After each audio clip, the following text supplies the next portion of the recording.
सबसे पहले नागा पहुंच गए स्नान करने। नागा बिल्कुल नगर रहते हैं, शरीर पर राख लपेटे रखते हैं। वो जाकर के हर की पैड़ी पे छा गए, कई हजारों की संख्या में थे वे।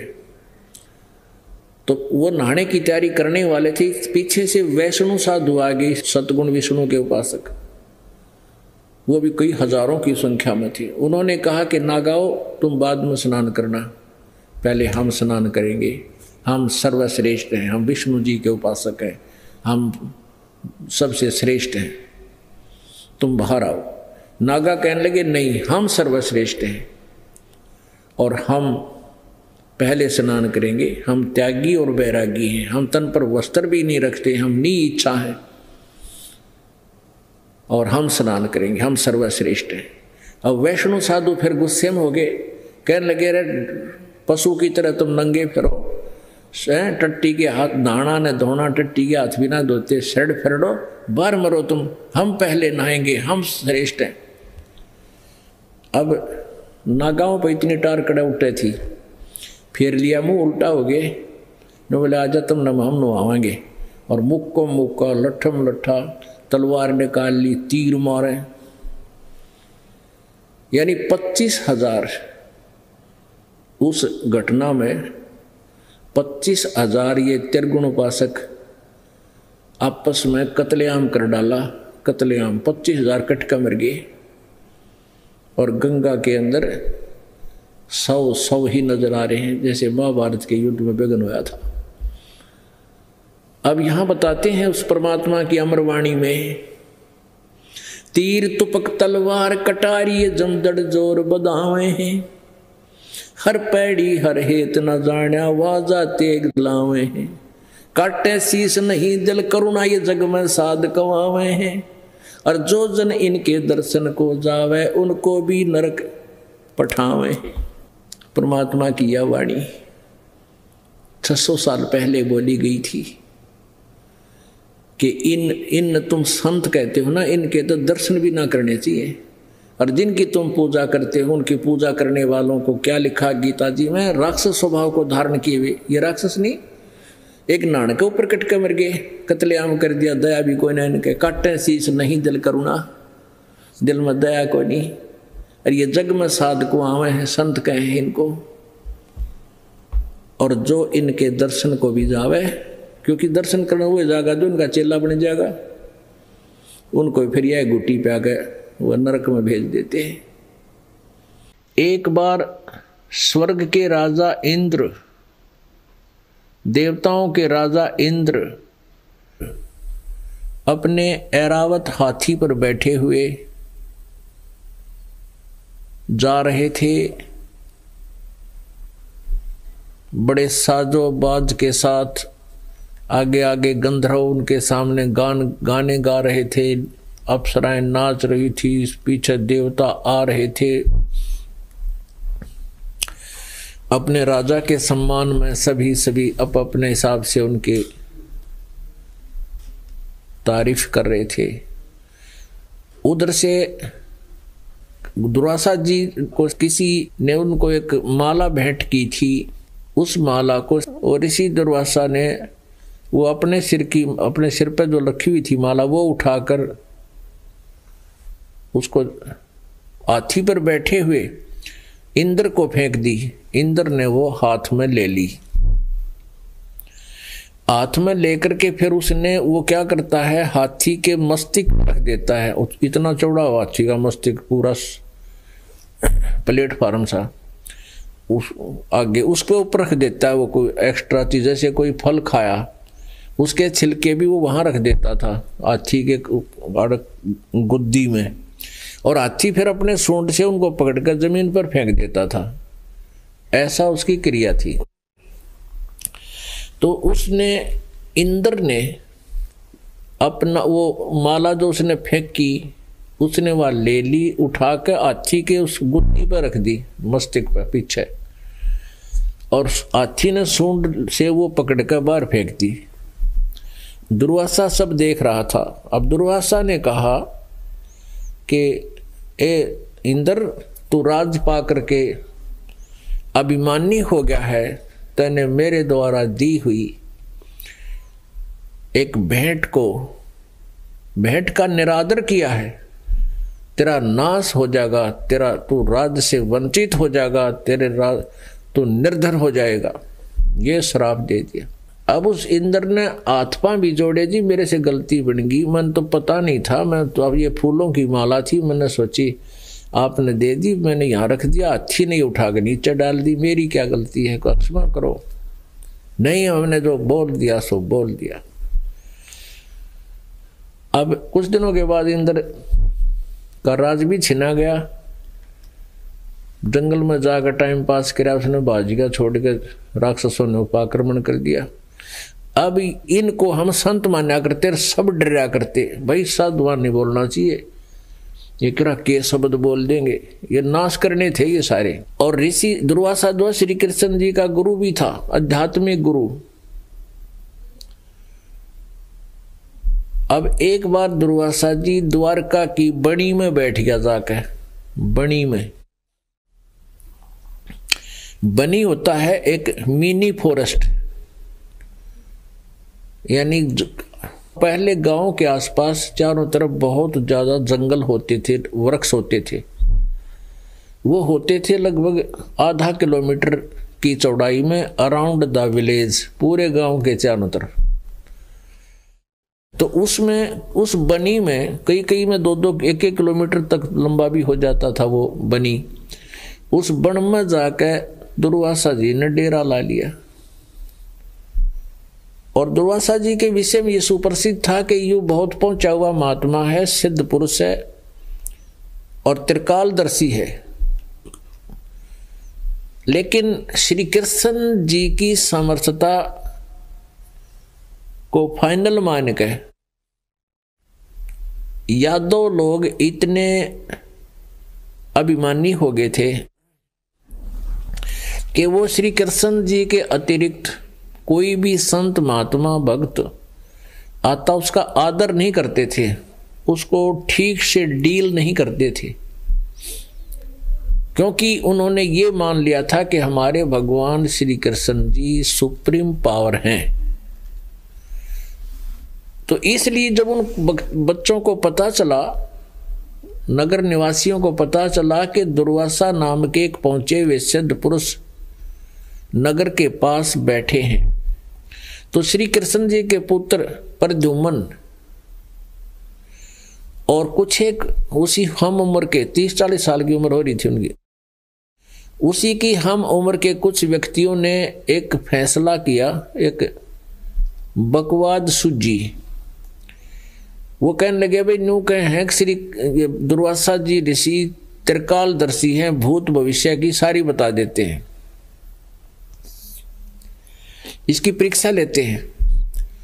तो उन्होंने क्या किया कि प्रद्युम्न जो श्री कृष्ण जी का पुत्र था, प्रद्युम्न को एक गर्भवती स्त्री का सांग करवा दिया, यानी पेट का ऊपर एक कढ़ाया बांध दिया, छोटा हा कढ़ाई, छोंक छांक लाने की कढ़ाई है ना छोटी छोटी रसोई में लोहे का, वो कड़ा बांध दिया पेट पे और पाछा रस्सी से मजबूत बांध दिया, और उसके ऊपर के गुदड़ सा यानी थोड़ी कोई मोटे कपड़े लपेट के कपड़ा बांध दिया।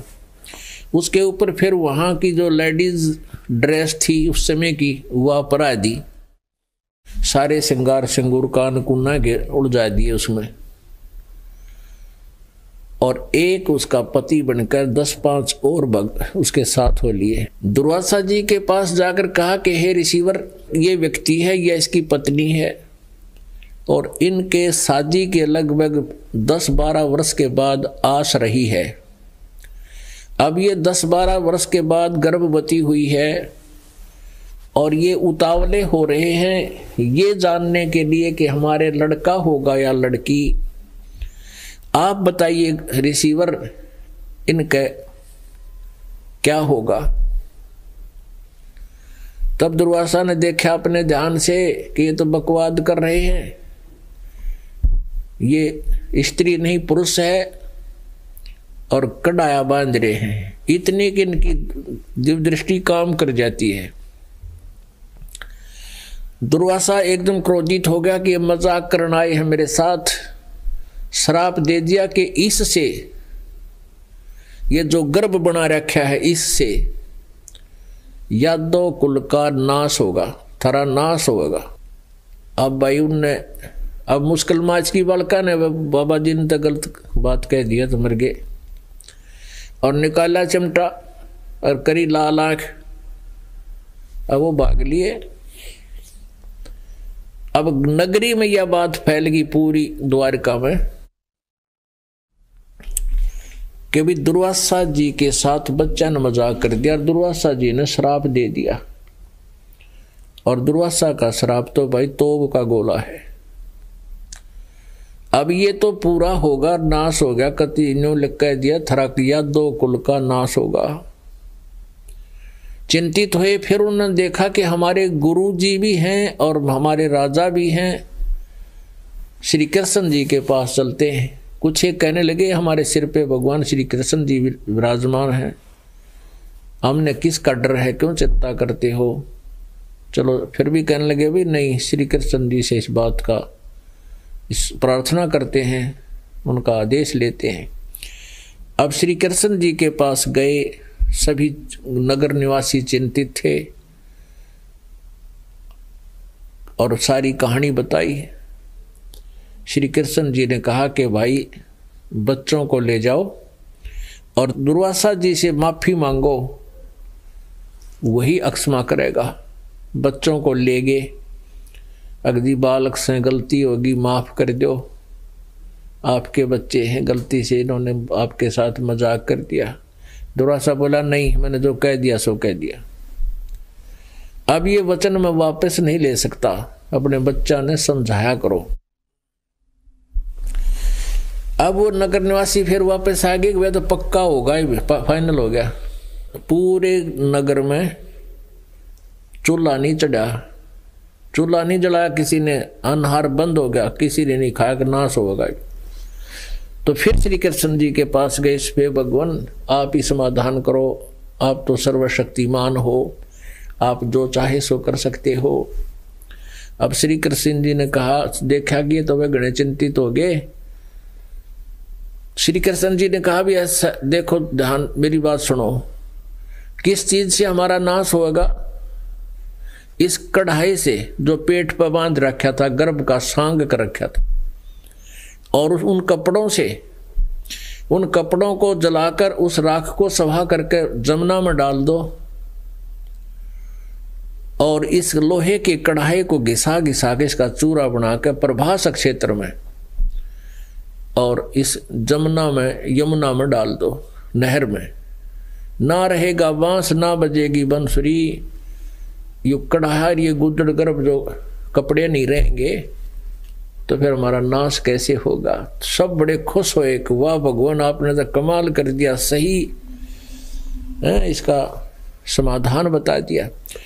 तो क्या किया, वो कपड़े तो फूंक के गिर दिए यमुना में, प्रभास क्षेत्र में। और उस कढ़ाई को घिसाना था पत्थर पे। अब उस कढ़ाई को घिसावे, नंबर ला दिया भाई रोजाना के 20 आदमियों का कि तुम इसको बारी बारी घिसाओ, चूरा बना दो कति सारे के सारे का। तो उनके वो कड़े तो नारे तोड़ लिए, 2 कड़े पकड़न के होते हैं हैंडल टाइप, वो तो दे दिए। अलग व्यक्ति आते हैं, भाई तुम कितने दिन में घिसा कर इसका चूरा बना कर जमुना में डालना, ये तुम्हारी ड्यूटी है। और कुछ 50-100 जो उनने अपनी सेवा लगा ली डेली, 10-10 मिनट 10 घंटे वो ऐसे घिसावे। वो पूरा कढ़ाया घिसा के, छोटी सी वह कढ़ाई थी, वो घिसा के और चूरा बना के यमुना में डाल दिया, नहर में। उधर से एक कड़ा भी घिसा कर डाल दिया, लेकिन एक कड़ा किसी आलसी के हाथ में आ रहा था। उसने कुछ घिसाया, कुछ ना घिसाया और फेंक दिया जमुना में। होगी ड्यूटी पूरी। अब वो घिसाने से चारों तरफ से चमक गया था वो कड़ा। एक मछली ने कोई खाद्य पदार्थ जान के वो कड़ा खा लिया और बाकी जो चूरा गिरा था यमुना में, यमुना दरिया में, उसका पठेरा जाम गया। ये सरकंडे हुआ कर ना, सरकंडे पहले बच्चे लिया करते काट के कलम बनाया करते, उनते पठेरे जैसे होता है, वो सरकंडे जाम गए और वो इतने तीखे पत्ते हो गए, तलवार कैसे पत्ते, ब्लेड जैसे पत्ते तीखे।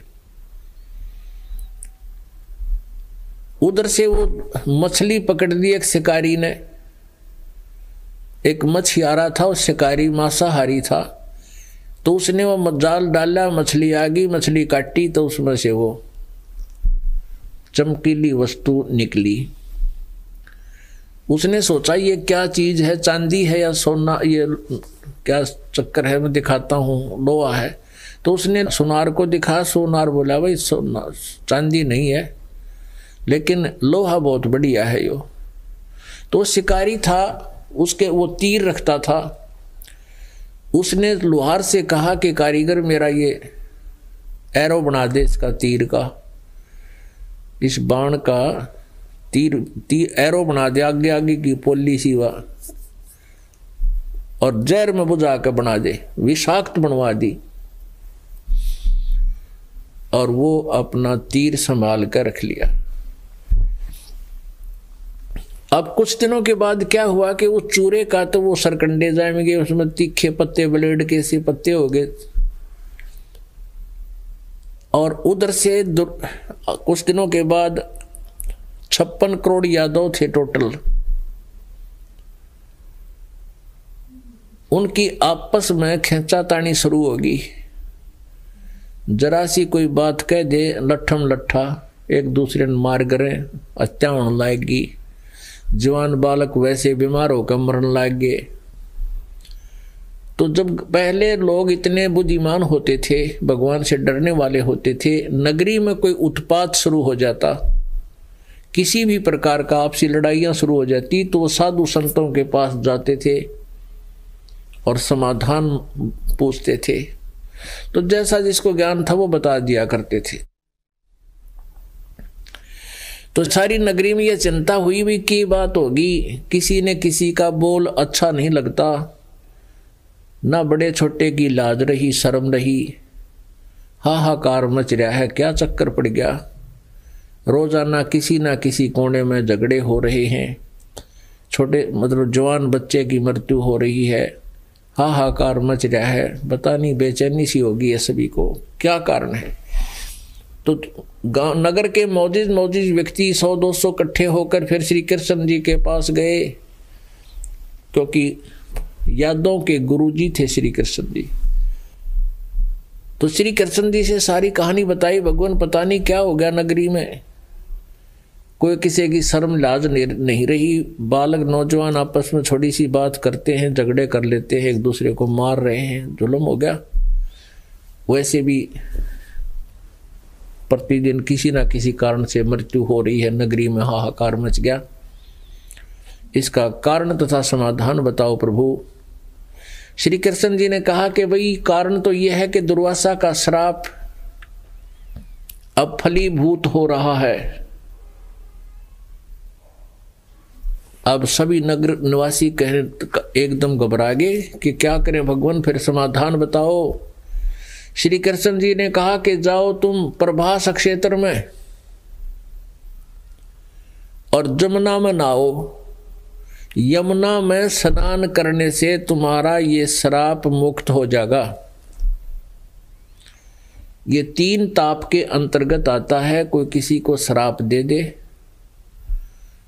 और या कोई देवरुष्ट हो जाए, कोई जंतर मंत्र कर दे, किसी में गाल गलवा दे, भूत बात छोड़ दे, ये भी 3 ताप के अंतर्गत ये पीड़ाएं होती हैं।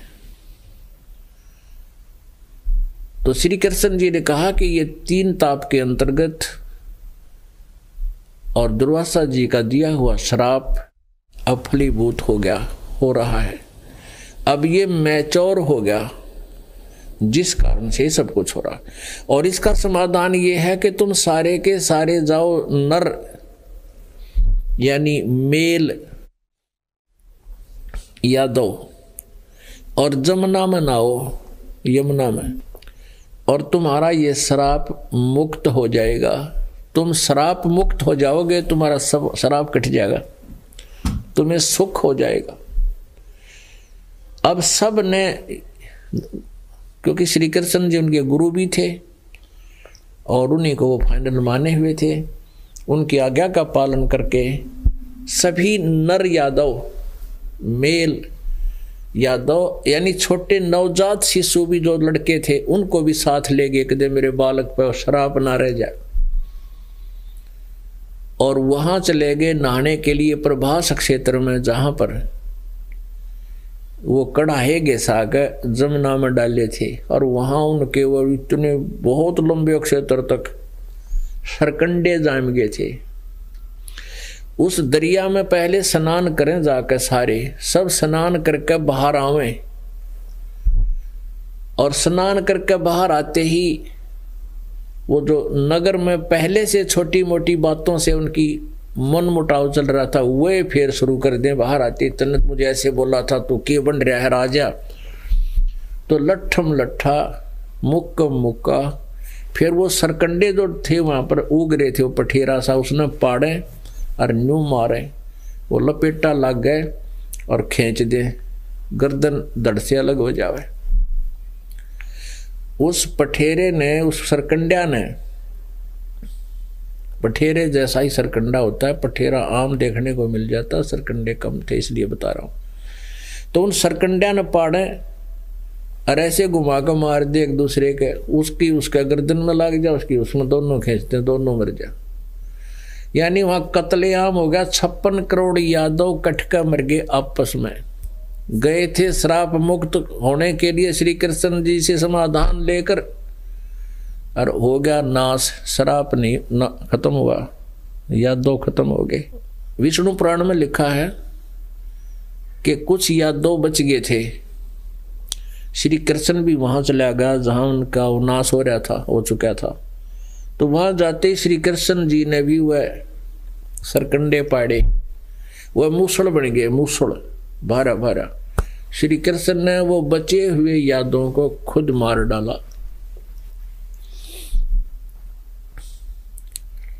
यादों का बीज नाश हो गया उस दिन। ये बाद में जो यादव अब वर्तमान में है, ये वो गर्भवती जो स्त्रियां थी वो बाद में बचे हुए थे, उनसे फिर ये दोबारा यादव कुल प्रारंभ हुआ। तो वहां दुर्वासा ने के वचन तक यादव का कुल नाश हो गया। फिर श्री कृष्ण जी द्वारकाधीश थे, सब यादव का जब नाश हो लिया, सारे मर लिए, वो जाके एक पेड़ के नीचे लेट गया। एक घुटने पर दूसरे पैर को रख के, तलवा सामने ऐसे था, और जिस उस एक तलवे में श्री कृष्ण जी के पैर में पद्म था। पद्म इतना चमकीला जैसे किसी के तिल हो जाता है, ऐसे पद्म होता है, था उनके खाल में मंडा हुआ, भगवान का दिया हुआ, गॉड गिवन। तो उस पैर में पद्म जो था उसकी इतनी चमक थी जैसे 100 वाट का बल्ब हो, और दिन की रोशनी में भी वो चमक रहा था। लेकिन जिस वृक्ष के नीचे वो लेटे हुए थे, उस वृक्ष की टहनियां झुरमट नीचे जमीन पर तक झुकी हुई थी। एक शिकारी जिसने वो कढ़ाई का कड़े का और अपने तीर का एरो बनवा लिया था, तीर बनवा लिया था, विषाक्त तीर वो एरो बनवा लिया था, तीर अपने बाण का। वो सुबह से घूम रहा था, कोई शिकार करने के लिए, कोई हिरण मृग मारने के लिए, लेकिन कोई हिरण मृग उसने 2 पैर तक नहीं मिला। वो ऐसे तैयार किए घूम रहा था कि मृग दिखकर ठोक दूं। उसने क्या देखा कि वृक्ष की झुरमटों के अंदर से परले पार कोई चीज चमक रही है। वो था तो श्री कृष्ण जी के पैर का पद्म, और उस शिकारी ने सोचा ये मृग खड़ा है, और मृग की आंख चमक रही है हिरण की। उसने आव देखा ना ताव देखा, वो निशाना साध दिया उस चमकीली वस्तु को मृग की आंख जान के, और वो तीर मार दिया विषाक्त। वो श्री कृष्ण जी के तलवे में जा लग गया, पैर में। तो उस समय श्री कृष्ण जी ने जो पीड़ा हुई, पीड़ा के कारण वो कर रहा है, मर गया रे, मर गया रे, मर गया रे, क्या किसने मार दिया। तो शिकारी डर गया, भाई मानस मर गया है तो मनुष्य मर गया, भाग्य गया। इधर से देखा तो वो द्वारकाधीश मोर मुकुट सिर पे और तड़फ रही है। हाथ जोड़कर वो शिकारी कहता, प्रभु मेरे से गलती होगी, धोखे से हो गया, मैंने ऐसे ऐसे आपके पैर में यह चमकीली वस्तु थी, मैंने मर्ग की आंख जान के धोखे से तीर मार दिया, मुझे माफ करो प्रभु, मेरे से धोखा हो गया, मेरे से गलती होगी, जुल्म हो गया। अब श्री कृष्ण जी कहने लगे, भाई शिकारी तेरा दोष नहीं, ये तेरा और मेरा पिछला अकाउंट था, वो क्लियर हो गया। अब वो कहने लगे, अब श्री कृष्ण जी ने जब ये बात कही कि तेरा और मेरा पिछला जन्म का कोई अकाउंट था, यो क्लियर हो गया, लेन देन था आपका और मेरा, हिसाब बराबर हो गया। तब उसने कहा शिकारी ने कि हे भगवान, आप राजा और मैं एक रंक, आपका और मेरा क्या हिसाब हो सकता है। तब श्री कृष्ण जी ने कहा कि त्रेता युग में तू बाली था, बाली, और मैं रामचंद्र था, दशरथ पुत्र, तो सुग्रीव का भाई बाली था, और मैंने तेरे को ऐसे ही मारा था, वृक्ष की ओट लेकर धोखा करके तेरे साथ, तो तेरा मेरा टीट फॉर टैट बराबर हो गया। और कहने लगा, तू अब यहां से खिसक जा, न तने गढ़ देंगे वह भीम। और भाई कोई संदेशा मेरा भिजवा दे किसी के माध्यम से उन पांडवों के पास, वो मेरे रिलेटिव हैं और यहाँ आ जाएंगे, उनको बता देना जल्दी बुलाए। तो उसने ऐसे किसी के माध्यम से संदेशा भिजवाया, तो वापस आए। तो पुण्यात्माओं, इस कथा से हमने बहुत कुछ जानना है। कहते हैं, बदला कहीं ना जात है तीन लोक के मां, और सतगुरु मिले कबीर से तो सतलोक ले जा। बदला तो छोड़, वो तो खत्म हो। पूर्ण संत मिल जावे, तत्वदर्शी संत कबीर जी जैसे परमात्मा मिल जावे, ऐसे उनके ज्ञान देने वाले आदेश जिनको हो वो संत मिल जाए, तो वो ही इस हमारे यहाँ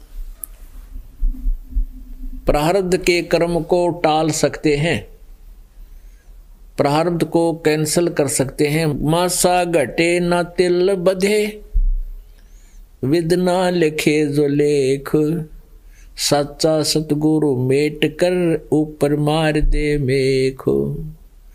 कहते हैं, जरा सा भी तिल के समान भी संस्कार में परिवर्तन नहीं हो सकता। जो किए हुए कर्म आधार से तुम्हें प्राप्त है, चाहे प्रारब्ध में संचित हैं, क्रियवान है।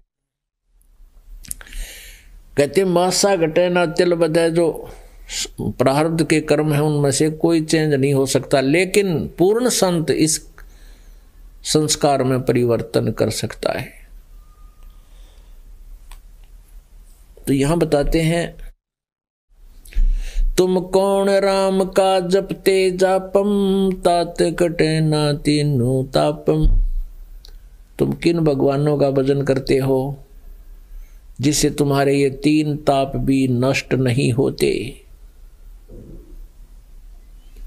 अब जैसे श्री रामचंद्र जी ने श्री बाली को एक वृक्ष की ओट लेकर के धोखे से मारा था, क्योंकि बाली में इतनी शक्ति थी, अगर आमने सामने कोई युद्ध करता था तो आधी पावर बाली में चली जाती थी सामने वाले विरोधी की, शत्रु की।